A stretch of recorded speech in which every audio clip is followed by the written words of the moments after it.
Hello everyone. Now this is the third episode where I'm doing notes. And I know I've said this before, but I'm going to try to do that for every episode from now on. I've said that before and it didn't really happen, but now I'm kind of mean it. Because the last episode was lacking too many important details, and I think the episode suffers because of it. And I'll have to rewatch it to see if it's any good or not. I'm not going to delete it either way, but this whole gaps of silence, that might still be a thing for a while, but, it shouldn't be as bad as it used to be. And forgetting to bring up important plot points is really becoming an issue. So even if the episode doesn't have that much to talk about, like in a future episode, I'm still going to do notes, because it's worth it, trust me. Alright, this is going to be a long episode probably because I have a lot to talk about. There's a lot of details in this one. Before we get to that though, I'd like to bring up Minecraft Boys. I mentioned this in the description of episode 67, but I'm planning on starting a new series.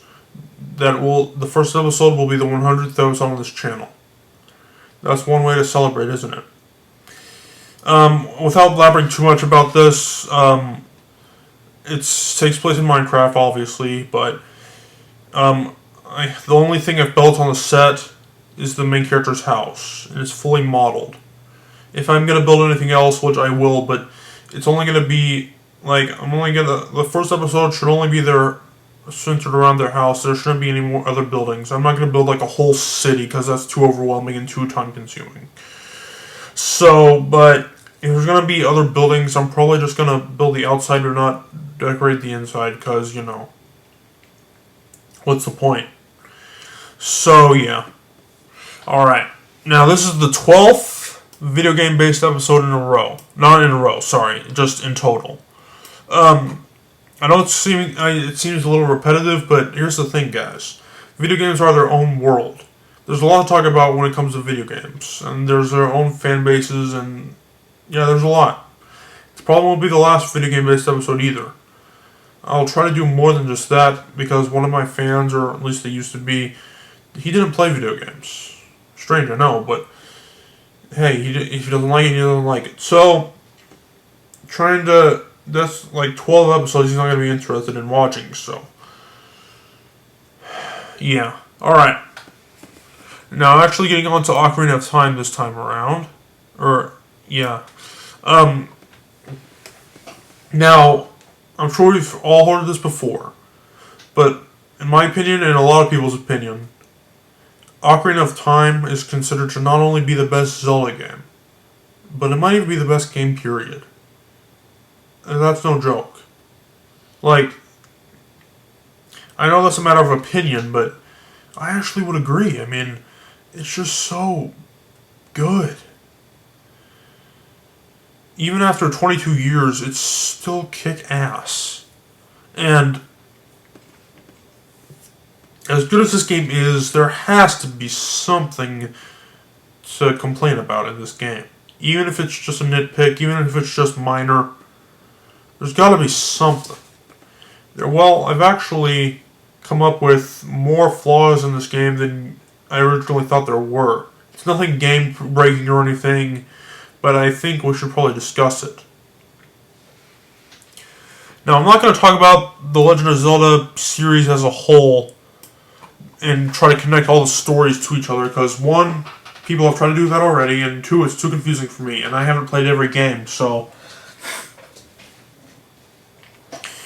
I'm not going to do that. We're only going to talk about Ocarina of Time, and we're not going to try to figure out where it fits in the timeline, because, no. Nintendo's always been inconsistent with their stories for games. If Mario is weak on the story, then Zelda is confusing. But I'm sure they do that on purpose because they know that we don't care about a story when it comes to a video game. We care about the gameplay. At least I do, and a lot of other people do as well. So that's what they focus the most on. they could do a better job explaining why it's called The Legend of Zelda instead of The Legend of Link, because that's who you play as in the games, but I digress. So, one more thing, and then we'll start with the flaws. Did people know what ocarinas were before Ocarina of Time came out? I'm sure some people did, but I'm sure this is what made it popular. Like, it's how, I remember the one episode of Phineas and Ferb where aglets became popular, or like those plastic things on the end of a shoelace. Well, I don't know why those exist, but I digress. But this is way better than Phineas and Ferb. Like, Phineas and Ferb was okay, but this is way better. Okay? Okay. Alright. Now, starting off, we're going to talk about the game's box art.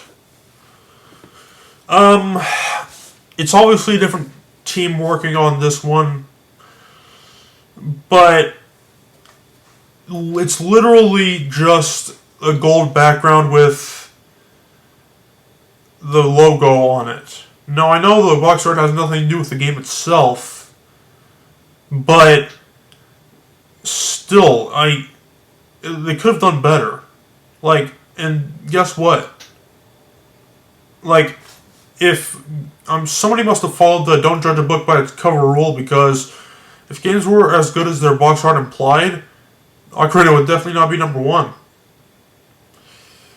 So, in every previous Zelda game, like this is the 5th Zelda game, I think, and all the games before that were also just a gold background with the logo on it. Every once in a while they might have added some symbol or something, but not much more than that. Could you try a little harder, please? Whatever. Who cares? If the game itself is good, who cares what the box art looks like? It's not like atrocious like Carnage Rally or anything like that. But, which was also a good game, by the way. I never played it, but anyways. So, now I saw Remake or Rebreak. You know that series by Exo Paradigm Gamer?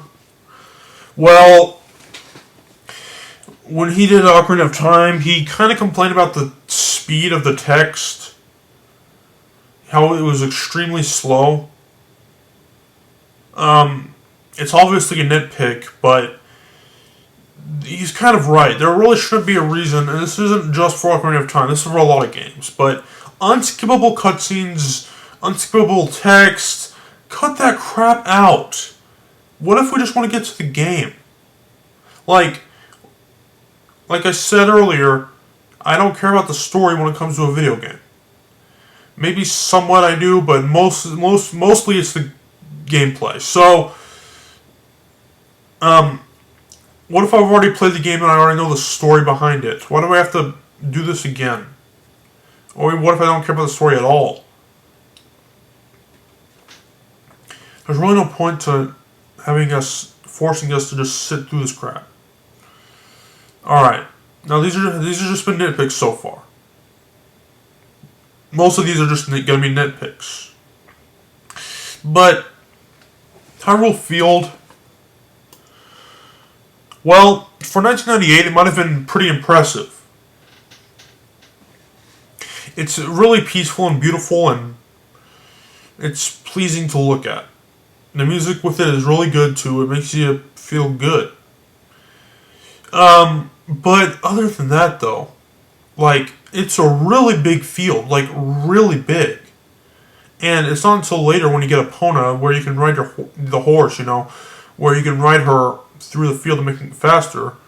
There's even a point in the game where you can teleport from different locations, so making the field obsolete.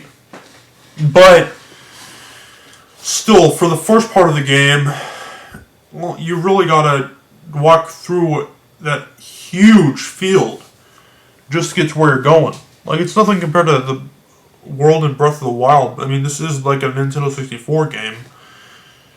But still, it's pretty big and it's pretty impressive for 1998. And there's not that much beneficial to the game, you know, in the field.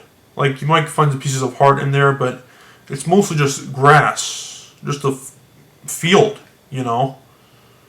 And it takes up a lot of space for something that's just nothing. Now, yeah, at least it's still. I love its aesthetic. If is that the right word? I love how pleasing it is to look at. So, who cares really? I'm sure some people do, but anyways. Now we're gonna move on to Lord Jabba Jabba's belly. Now the idea of having a dungeon inside of an animal is actually a pretty good idea. However, though, it's kind of weird because it's designed more like a building or a labyrinth than the innards of a fish. You know. I know that's nothing to complain about, but that's still pretty weird. I do like how it looks, though, and I do like the idea behind it. Now, the sub-boss for... There's actually two bosses in the belly. There's a sub-boss and a final boss. Now, we all know what sub-bosses are, but they're supposed to be smaller, easier versions of a boss. Like, there's the pre-boss, and then there's the boss. Like, I'm the boss, bitch! Well... Hold on a sec, let me scroll down. Okay. Now the sub-boss is like this octopus-looking thing. And it actually, I saw a walkthrough where it took the guy longer to do the sub-boss to defeat that than it did to take like the regular boss. It took him like 5 minutes to defeat the sub-boss. It only took 4 to defeat the final boss. That's kind of weird because why is the sub-boss more time-consuming than the final boss? And I would probably even say it might even be harder than the final boss as well of that dungeon because mainly the octopus thing just doesn't stop to rest, and it's really hard to catch up to it. Like, you'd think it would get tired and it would become vulnerable, but no, it keeps going and going and going, and it's really hard to hit it. If there's any really major complaint I have with this game, it would be that boss fight. It's not bad by any means, but I do think they could have made it tired and make it easier to hit. And how is it harder to defeat this than the final boss? Whatever. Now, speaking of which... That room where you fight the octopus thing, it's really small. So small, in fact, that the camera can't even fit in there. That's right. Now, this could just be a problem with my cartridge or something, or particular cartridges out there, but from the walkthrough I saw, the camera literally clips through the wall. And you can see the outer realm of the game, or whatever. Could they not have designed that to fit the camera in there? Like, does it really have to be so small? This is just a nitpick, but I do think they could have avoided that.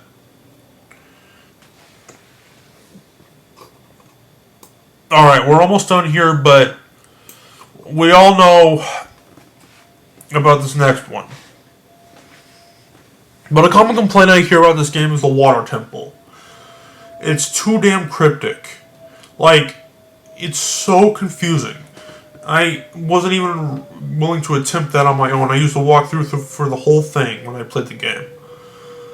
But one of the main problems with this game is the fact that you have to go to the menu to select your iron boots to walk through water, and you gotta take them off to go above the water, and you do that over and over again. Why couldn't we have just used one of the yellow C buttons, just, you know, so put the boots on? Like, why do we have to go to the menu to do that? I don't know. I mean,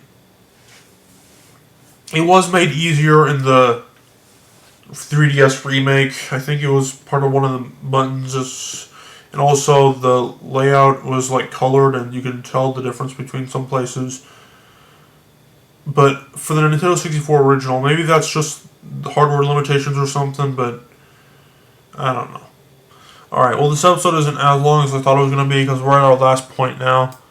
But this is what our last complaint, or last nitpick, if you will. But this one is a bit more major than the other ones. What I believe to be an issue with this game, it doesn't bother me personally, but what I think it might be an issue for some people, the original version of the game In the fire temple, they used an Islamic chant. Now, that might offend some people. Well, look, a lot of Muslims are good people. But,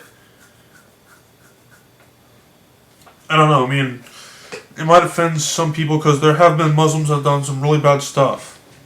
Like, I don't know, it doesn't bother me personally. But the Islamic chant was taken out of future versions and re-releases of the game. So yeah. This was before 9/11 happened, so this game came out before that, so I don't know if they probably didn't think it was that big a deal at first in 98, when in 2001, 9/11 happened. The version I have doesn't have the chant. So yeah, you just gotta be lucky with what version you get. Okay, well, this episode was 16 minutes long, so not quite the longest episode ever, but hey, So that was this episode. I will see you guys in the next one. I'm sorry this was abrupt, but that's really all I have to say. So yeah, goodbye.